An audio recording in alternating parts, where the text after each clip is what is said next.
Hey guys, welcome back to The Bright Side. Macy here, the Bright Side Girl, and today we're gonna have a little chat. So today we are going to talk about a particular series that I was convinced was gonna be my next favorite series. Like, Harry Potter's always number one. Speaking of, look at my cute little Hogwarts shirt that I got at Kohl's. It's very comfy and awesome.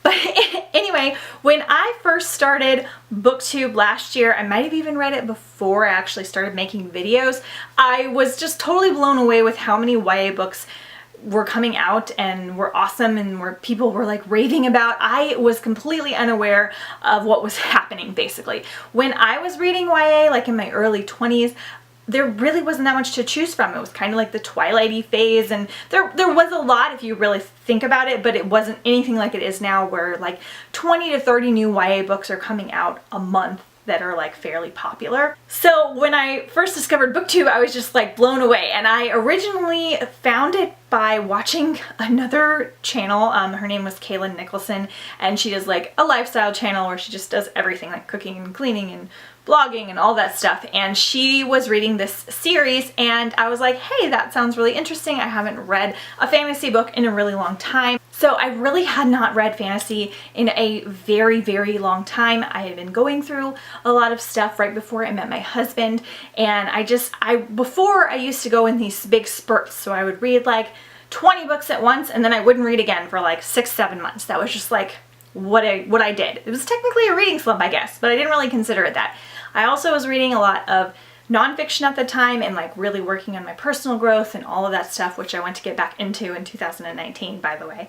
So this series, I wanted it to be like my Twilight Hunger Games obsession. Like, I wanted to get that into it. I wanted to think about it all the time. I wanted to anticipate the next book and all of that jazz. So I kind of created a cocoon for myself of making this like a very awesome reading experience, and darn it, I did a really, really good job. So now we're gonna get into the series. So this series is the Red Queen series by Victoria Aveyard. So what I did was, when I was reading this book, I don't know, I took my time, I really visualized the characters, I was really focused.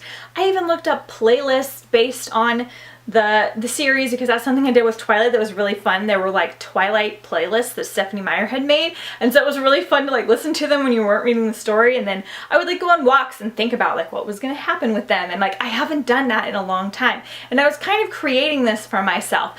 But I was really, really enjoying the series. So if you're not familiar, this is a really hard one to describe. It's kind of fantasy, kind of dystopian, set in America in the future, where we have been split into bloods, and some of us have silver blood and some of us have red blood, and our lead character has red blood, and then the silver bloods are all like royalty type, and they rule over everybody because they have powers, and the reds are just like normal people, and then something happens with that. So that's all I want to give away, but there's like superpowers in here and like royalty and like all that goodness that you like princes and queens, and I love all that stuff. So anyway, I loved this book. It was 5 stars for me. I was completely obsessed with it. There's a twist in here that I did not expect at all. Granted, I hadn't been reading a lot of fantasy lately. I didn't see it coming. I loved it so much. It was just so good, and I was so excited to pick up the rest of the series, and I was really excited that the 4th book wasn't out yet. So then I picked up Glass Sword, and I think this is the one I was reading while my husband was out of town helping my parents move here, and I remember like reading it in the dark really late at night, like super late at night, and it wasn't because it was like that good, it was just because I had convinced myself that this is going to be one of my favorite series, and I really loved the characters, and I liked the powers. I really like people with superpowers, and either in a fantasy setting or in a modern setting. Renegades is one of my favorite books, and so I was reading it, and I remember I kept waiting for certain things to happen, and they weren't happening, and then the things that were happening weren't that great, and honestly I couldn't really tell you particularly what happens in here other than one thing that's kind of sad, because it kind of blurred into King's Cage, which I think wasn't even out yet. I think I paid for it on ebook because it had just come out or something like that, and I read it on my phone, this is the last book that I did that because I wanted to read it so badly that I actually read it on my phone instead of in a physical form because I hate reading ebooks. It bugs me. I like holding the book and knowing how far I've gotten, and it's better for your eyes, and I don't know. I don't like it. So anyway, I'm reading this one and I really liked the premise and the idea of what happens in this one because of certain characters that we're following. But then it was like really slow, and then things didn't happen again like I wanted them to, and I didn't enjoy the way they were happening as much as I expected to. And it kind of blurred. I mean, I can tell you what happens in this one more just because, like, I just know. It didn't define itself the way that I wanted it to. That being said, I didn't care, and I was like really excited to read Warstorm, which was coming out in a year. So fast forward a year later, and I have read over 100 books at this point, several fantasy books. I've not caught up, but I've done a very good job of trying to catch up with some of the things I'm behind on. I literally went from reading like 2 books a year to reading like 130 because I was that obsessed and into everything and booktube and all of that stuff. So I was so excited for Warstorm. This was like my most anticipated book for this year. This is the only book that I physically went out and purchased the day that it came out because I was that excited about it. As I was really also excited for Restore Me from Tahara Mafi. Those were like the 2 I was most excited for, and I opted to get this one instead because it was the finale. Oh, and I was so excited. I went and I purchased it that day. I've reread all 3 of the books in preparation for this one, and I will say, rereading the books, I still give Red Queen 5 stars. It's still one of my favorite books. I still love the twist. It was so good. And the second and third books, I felt kind of the same way about, just kind of, they're all right. So this book, this one's like almost 600 pages. This is a huge book. This is the biggest book I had read this spring.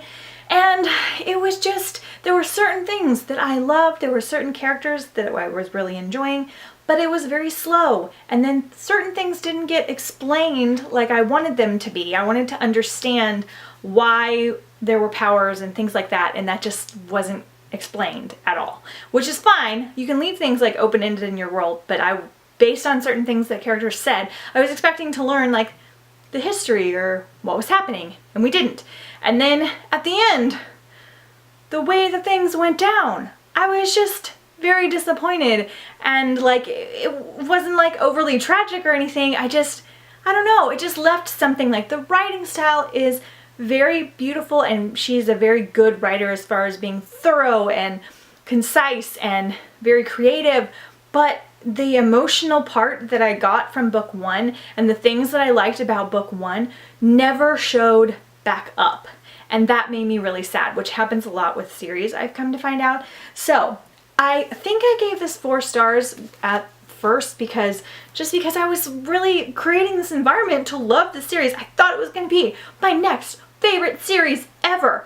And it's not even close. I don't hate it. I don't dislike it. I think it's solid. At first I thought maybe it was just because it was fantasy and it was just like it takes a lot of work to get involved with the world and everything. But I don't think so after listening to other people having the same issues as me. So because of that, I'm going to unhaul these books. What? Now, let me have a conversation with you guys, because I keep a lot of books that maybe I liked even a little bit less than these. And I did enjoy them, but look, they're huge. They're huge. They take up a lot of space on my favorites shelf, and honestly, I don't think I'm ever gonna read them again because they're a lot of work, and I know how it ends, and I don't really care for the ending that much. I don't think they're bad. I think a lot of people are still gonna love it. My unpopular opinion was loving the first book, which a lot of people didn't like it because of tropes and cliches, and I don't care. I still liked it. I have a client that loves it. I have other friends that really like it. And then the rest of the series I enjoyed a lot, but I didn't love it. And not that I only keep books that I love, but I know that I can sell these and make a little bit of money off of the quite a bit that I spent on them. And also Not that that's the only reason, but I also know that they're gonna pop back up at like used bookstores and stuff, so I can find them for cheap again if I want to. But I'm running out of room on my favorite shelf, and I know there's some other books that I'm gonna love a lot more than these. And I don't know, I just have mixed feelings about them. So I don't really want to keep them around because I think I'm kind of done. I do have a special collector's edition of Red Queen that's red with red pages and fan art, and I am going to keep that because I do love the first book and I probably will read the first book again. But the series as a whole is just kind of okay for me, and I'm real sad about it because I thought I was going to fangirl out about this series and talk about it with everybody and love it, and it didn't happen. It did happen with Three Dark Crowns though, so if you guys want to talk to me about that, we can do that because that's pretty much going to be my new favorite series.